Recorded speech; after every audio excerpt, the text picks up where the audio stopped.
Sierra Nevada and the Hazy Little Thing IPA.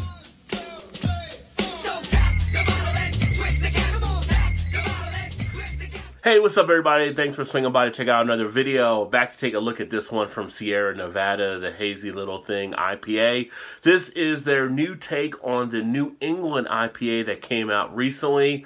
Comes in with an ABV on this one of 6.7%. Also, it's 40 IBU.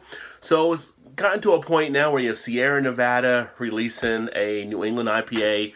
Just recently you also had New Belgium also release a juicy New England IPA. Some of the other, I'd say larger type craft beers or craft breweries are starting to get into that now. And so this will be interesting to see how this one actually turns out. It's almost getting to a point now, I'm starting to wonder if we're starting to get to kind of a jump the shark type moment on these, because so many people are chasing it down to get one out there. But let's see what this one has to offer. I'm going to go ahead and get it into the glass. This one actually came out at a pretty decent introductory price. I think it was $7.99 for the 6-pack. Obviously, they're going to probably build that up here in a little bit to after they get people all involved so they can get more sales out of it. Usually for Sierra Nevada, they're usually at a decent price point. So them coming out with this one here at that low level was very nice.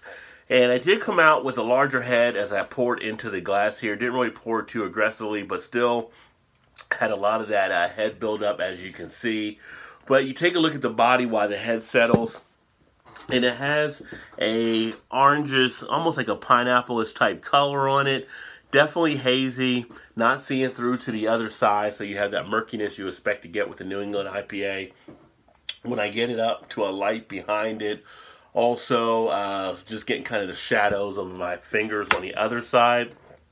But it gives it more of a lighter, like strawish type color in that regard. The head's pretty much a nice white head, has some good fluffiness on it. So it should lace the glass rather nicely.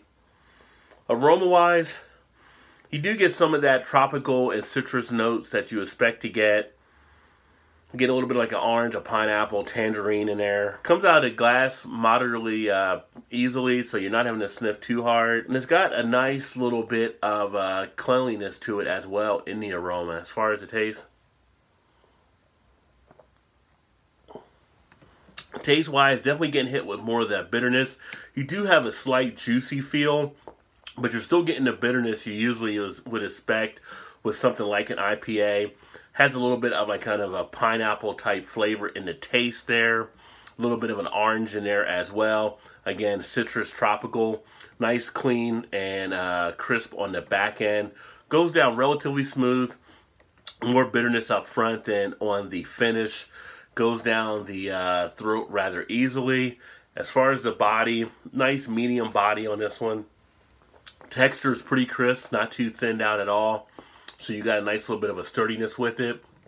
Duration of flavor is okay. It's not overly great. The flavors are lasting there for a little bit of time.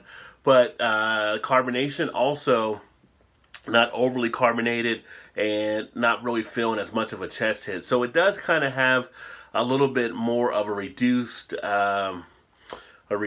I guess you could say, tone in that regard versus your standard IPA where you may get a little bit more of that chest burn type situation. But here's the thing that I'm getting, and I've had some of the other New England IPAs more recently, the other half I had, and in comparison to them and also like some that we have here like Listerman Brewing in Cincinnati, it's an okay New England IPA for me, but it's not overly great. I think it misses some of the aspects there. It's not as fully juicy as what I've become accustomed to on some of the New England IPAs that I've had. It's not a bad attempt on Sierra Nevada's part, getting this out there. I think it does have some nice things around it. But for a true New England IPA, I wouldn't put this one as much into the mix. I would think as one of the larger craft breweries, it's solid enough to give it a try. I did want to get it because I did want to check it out. Like I said, it came in at such an attractive price point. It was almost like go ahead and pick it up as an automatic type thing. But overall, it doesn't really wow me. It doesn't disappoint, but it doesn't really wow me as much either. I think it's okay in its own regard, but I think it's not really doing anything versus some of the other smaller breweries out there making a New England IPA. So, all in all, decent enough. If you want to give it a try, chances are you may like this one. If you want something a little bit more toned down, especially with a less bitter finish than some of your traditional IPAs, give it a shot. But again, this is the Hazy Little Thing IPA. You can check the description down below to see how I rate this one out. But thanks again for swinging by to check out another video. I look forward to catching you guys next time. And as always, please remember to like, comment, subscribe, and all that good stuff. And keep drinking those good craft beers. And remember, there's always time. Get your beer on. Cheers.